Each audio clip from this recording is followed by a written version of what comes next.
Most people treat money like a chore, something they avoid at all costs, procrastinate on, and would just rather not deal with. But what if you were able to turn your mindset around and approach money more like a hobby instead of a chore? This is a topic that was suggested by one of the wonderful members here in our community. Thank you so much for suggesting this.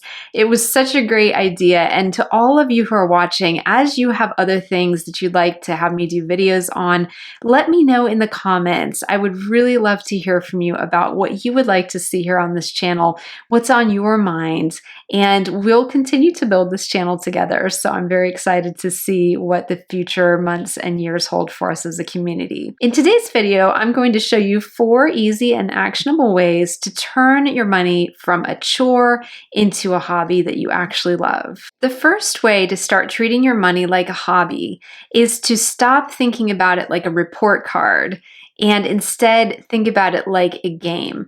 When many people do budgeting, they shoot for perfection. So they feel like they have to stay perfectly on budget. Or if they're tracking their credit score, they feel like they have to have that perfect credit score, and anything less than that is failure. Let me tell you, life happens. We're not completely in control of the things that come up that we have to spend money on each and every month. Granted, there are a certain number of things we can control, but there's a lot in life that comes up that costs money that we have absolutely no say in, and we just end up spending on it.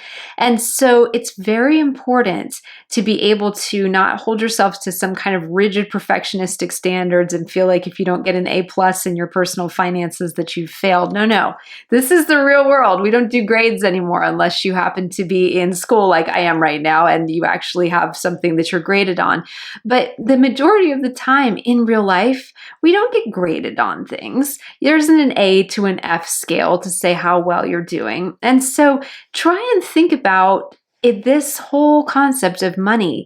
Think about it more like a game than something that has to be done rigidly and to perfection. I want you to start thinking about your money in terms of progress and not perfection. So rather than holding yourself rigidly to a budget that might not even be realistic for where you are in life right now, or might not flex with the demands of modern life that we live in, really start to think about how can you focus on the progress that you're making? How can you focus on getting 1% better every day with your finances? How can you think about making it fun, making little milestones that you can hit? It might be really small at first. It might be something like saving an extra $50 a month.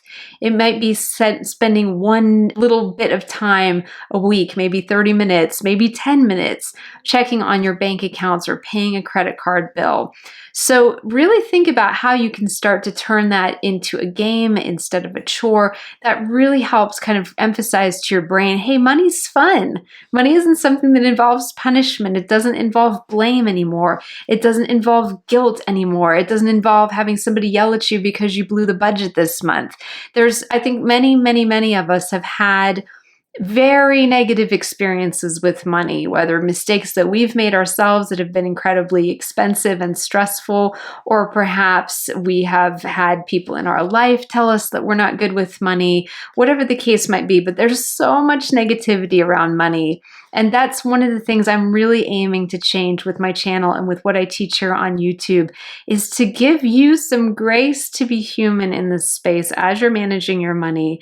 Give yourself some permission to manage money on your own terms and in ways that actually work for you. When money becomes something that you play around with and experiment with over time to see what works best for you, what doesn't work as well for you, it really retrains your brain to stop thinking about it as something scary or stressful or difficult, and instead turns it into something fun and enjoyable, just like a hobby. The second way to make your money feel more like a hobby is to give it some structure. Hobbies have rituals. They have times when you meet up with friends to do them. You have time carved out in your day to be able to spend on your hobbies. So if you start doing the exact same thing for your money, it's going to, again, train your brain that this is something fun as opposed to something that you should avoid at all costs. Money, for many people, is something that ends up being reactive, stressful, and that thing you wake up at 3 in the morning thinking about.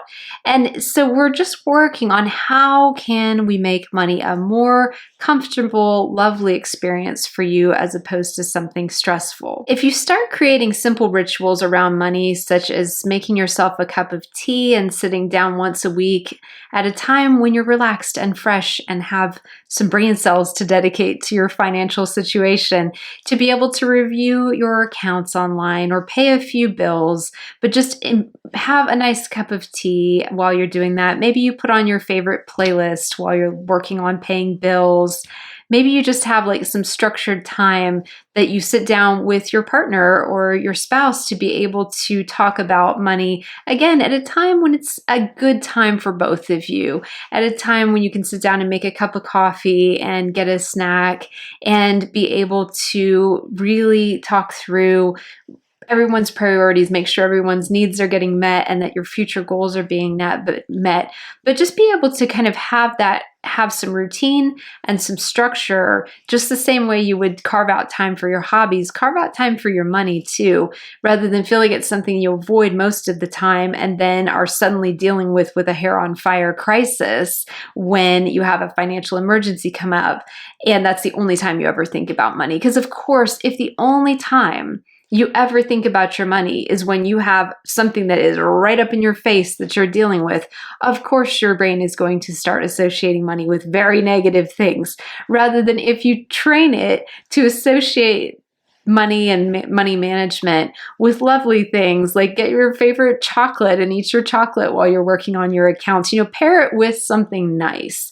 This is something that I've found has been incredibly helpful in terms of building healthy habits around areas like money management or around exercise.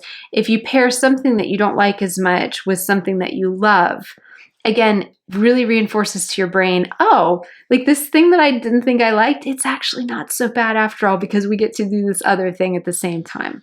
And so however that looks for you, really work on building some structure and some rituals around your money management. And on that note as well, I do have a whole video that I did on this topic I will link to in the description if you want some ideas for how to structure this new money hobby of yours. The third way to make money feel like a hobby is to make your money visible. A lot of times money feels like it exists in the stratosphere because we live in this world today where it's predominantly online banking. We're predominantly in a cashless society with credit cards and even Bitcoin and all of these different things that they exist. They're important. We use them on a day-to-day basis, but we're not holding the money in our hands.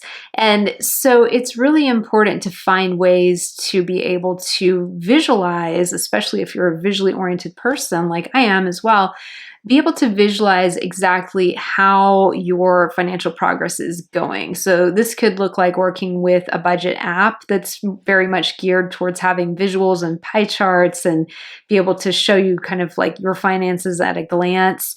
That can be very helpful. It might be something like setting up a beautiful aesthetic Notion tracker for your budget, which you can do in an app like Notion. It could be even just pen and paper worksheets if you want to do something like that. I'll link to a book that I did a review on recently down in the description, all about how to set up worksheets, practical worksheets for your budget. It really doesn't matter how you do it, but just something to be able to give it some tactileness, give it some feeling of tangibility, and be able to really get your money in black and white or in pie charts or any way that you can really identify with and relate with, if that's the way that you relate with money, but be able to kind of have easy visual ways to track your progress over time. The fourth way to turn money into a hobby is to change how you identify with money. Think about it this way. Chores are something that you have to do. Hobbies, on the other hand, really reflect who you are. They reflect your identity. So instead of thinking, I need to get better with money, you can really shift that around and start telling yourself something like, I am someone who manages my money wisely and well and builds wealth with intention. And just changing that language of the way that we speak to ourselves about money, what we tell ourselves about our skills around money is a great place to start with transforming how we identify with money, whether we identify with money as something that is chaotic and we're out of control of, versus really identifying as people who are in control of our money and are able to tackle whatever comes our way because we have systems, we have structure, we have habits, all the things I teach on my channel that really give us the confidence in any situation and the empowerment that we know what we're doing when it comes to finances, and also having the ability to say, hey, I've hit a roadblock, I've hit a wall, I'm going to reach out to a financial consultant, I'm going to reach out to an investment advisor or a retirement planner and get some outside input from these professionals who've spent their whole careers advising people on these exact issues. There is so much wisdom in reaching out for help when you need it. When managing money wisely and well becomes part of your identity, you don't need any motivation to sit down and check on your money.